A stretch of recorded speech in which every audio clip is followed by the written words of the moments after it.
সম্মানিত ভাই ও বন্ধুগণ, আপনারা জানেন যে আজকে সারা দেশের বিভাগীয় শহরগুলোতে 5 দফা দাবি আদায়ের জন্য মানববন্ধন কর্মসূচি পালন করা হচ্ছে। 5 দফা ইতিমধ্যে আমাদের নেতৃবৃন্দ আপনাদের সামনে তুলে ধরেছেন। তার মধ্যে একটি হচ্ছে জুলাই সনদের আইনি ভিত্তি নিশ্চিত করা। কারণ আইনি ভিত্তি যদি দেওয়া না হয় তাহলে 18 কোটি মানুষ আসামির কাঠগড়ায় তাদেরকে দাঁড়াতে হবে। সে কারণে এটার আইনি ভিত্তি দিতে হবে। এটার আইনি ভিত্তি না দিয়ে ভবিষ্যতের বাংলাদেশের জন্য কোনো কার্যক্রম হতে পারে না।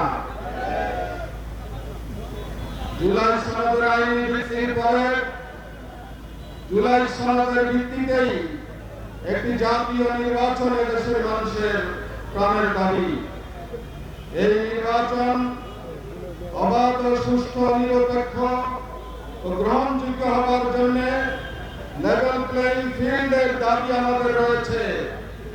সরকার ইতিমধ্যে আমরা লক্ষ্য করেছি যে কোনো একটি দলের দিকে ঝুঁকে পড়েছেন। তারা ভারসাম্যপূর্ণ অবস্থায় নেই, ন্যায়ের জায়গায় তারা দাঁড়িয়ে থাকতে পারছেন না। তারা যদি একটি সুস্থ নির্বাচন দিতে চান তাহলে লেভেল প্লেইং ফিল্ড নিশ্চিত করতে হবে।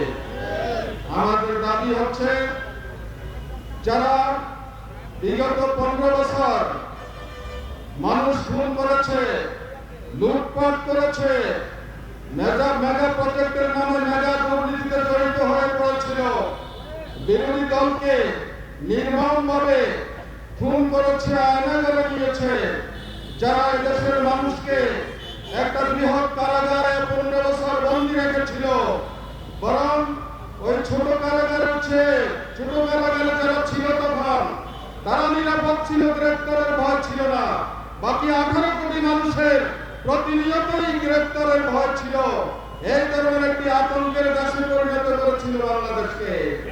এইসব খুনি, লুটেরা, গণতন্ত্র হত্যাকারী, অর্থ পাচারকারী এই সমস্ত লোকদেরকে চিহ্নিত করে তাদের বিচার দৃশ্যমান করতে হবে। এটা আমাদের দাবি, দেশের জনগণের দাবি। আমরা আজকে ধন্যবাদ জানাতে চাই যে সেনাবাহিনীর মধ্যে যারা এই সব অপকর্মে ওই ফ্যাসিস্ট সরকারকে সহযোগিতা করেছিল তাদেরকে আজকে আইনের আওতায় নিয়ে আসা হয়েছে।